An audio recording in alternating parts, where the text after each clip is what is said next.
Here we have an important passage from Homer's epic poem, The Odyssey. It comes from Book 9, which is titled In the One-Eyed Giant's Cave. We're going to use this passage to show how annotations can help us understand a text on a deeper level, help us identify the literary devices and the effects of the literary devices, which is of course important. Simply finding them is not really good enough. You need to always be able to comment on the effects of at least a few of the literary devices that you find in a passage. It is also important that once you've determined the effect of some of those literary devices, that you can make some kind of a theme statement about the passage itself. So the best way to start off is to simply read. If you were doing this on a piece of paper, it's a good idea to have a pen or pencil or highlighter in hand so that you can underline, circle, highlight anything that just sort of pops to your head while you're reading it, and then you can go back the second time and really start to sort of peel it apart, like peeling the layers of an onion, to quote Shrek. Not a word in reply to that, the ruthless brute.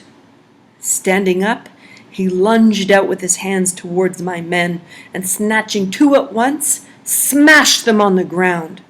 He hit them dead like pups. Their brains gushed out all over, soaked the floor, and ripping them limb from limb to make his dinner, he held them down like a mountain lion, left no scrap, devoured entrails, flesh and bones, marrow and all.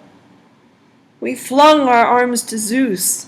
We wept and cried aloud, looking on at this grisly work, paralyzed, appalled. But once the Cyclops had stuffed his giant gut with human flesh, washing it down with raw milk, he slept in his cave, stretched out along his sheep. And I, with my fighting heart, I thought at first to go to him, draw the sharp sword at my hip, and stab his chest where the midriff packs the liver. I groped for the fatal spot, but an important idea held me back. If I killed him, we'd kill ourselves as well. How could we, with our bare hands, heave back that slab he'd set to block his cavern's gaping maw? So we lay there groaning, waiting dawn's first light. So it's important to go back to the beginning of the passage and then start highlighting and commenting on some of the aspects. In this screencast, I'm going to just verbally comment on rather than putting notes along the side. You as a student would write things down in the margins and in wherever space is left for you. So we see right at the beginning, the Cyclops is referred to as a ruthless brute. Earlier on in this part of the Odyssey, Odysseus makes his feelings known, that he feels that the Cyclops, as sort of a race of people, are very uncivilized compared to the Greeks because they don't do things the way that Odysseus thinks things ought to be done. So we see the strength and power of the Cyclops. He's so big that he's able to grab two men at once and smash them to the ground and just bash their heads as if they were little puppies. So that's his size and strength being shown there. We have extremely graphic imagery here. It's very violent. We get this visual imagery that their brains are splattered on the floor, their blood is oozing out. We get the impression, again, that the Cyclops is very animal-like.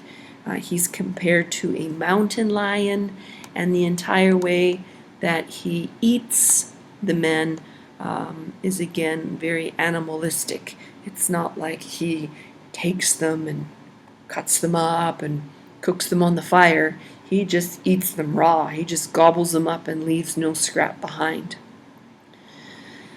The men, of course, are appalled by seeing this, as any of us would be. They fling their arms to Zeus. This would be probably the modern equivalent of saying something like, "Oh my God, I can't believe that this just happened." They're full of grief. They cry. They're looking on at his grisly work.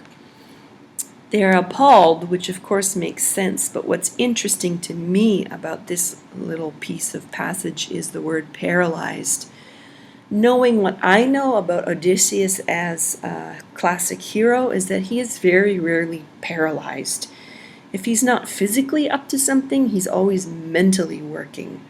So the fact that he feels paralyzed in this moment makes sense, of course. He's just witnessed something disgusting and horrible.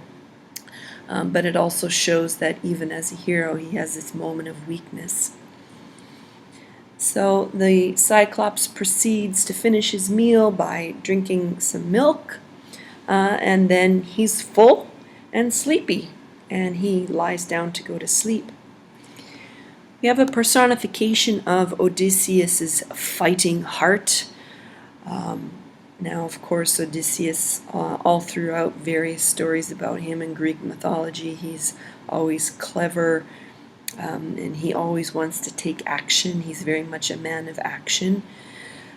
So, of course, his first thought, as many people's first thought, would be to take revenge.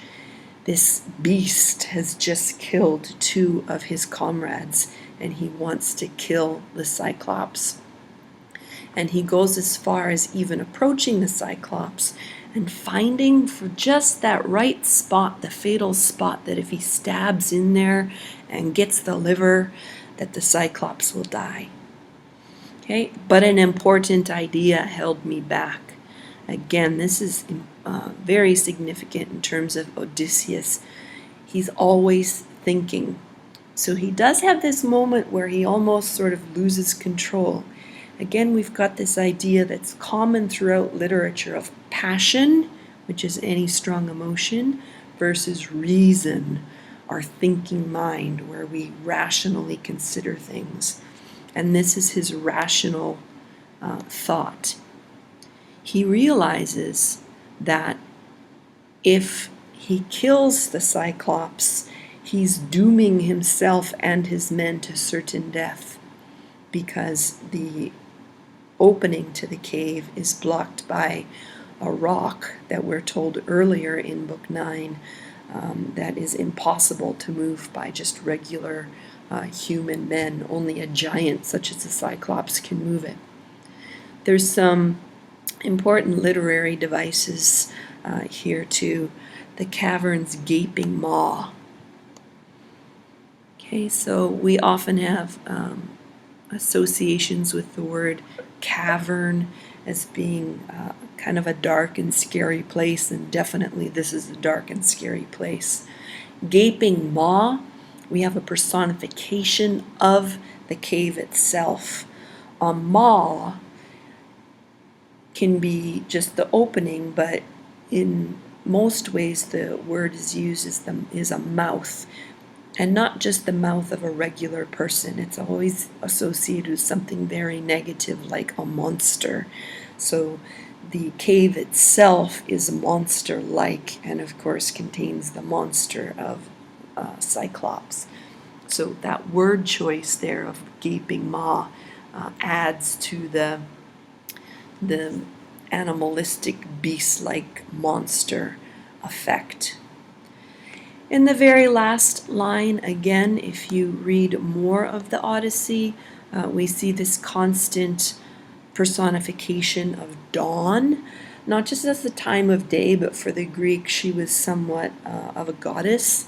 Unlike some of the other gods and goddesses, she did not often take physical form, but she was still personified. So, hopefully that helps you see how to take notes, how to highlight.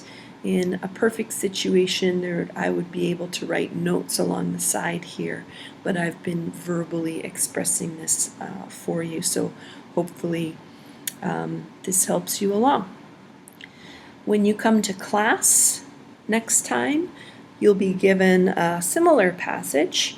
Okay, not the same one obviously, because I've already explained this one to you, but you need to make sure that you understand this screencast so that you're able to immediately start on the assignment given to you in class.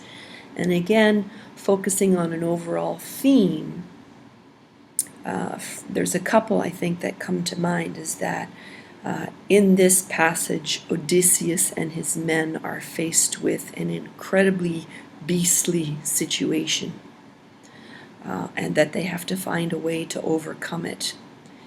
Also very important to me in this passage is what I talked about before, this common literary thematic device of passion versus reason.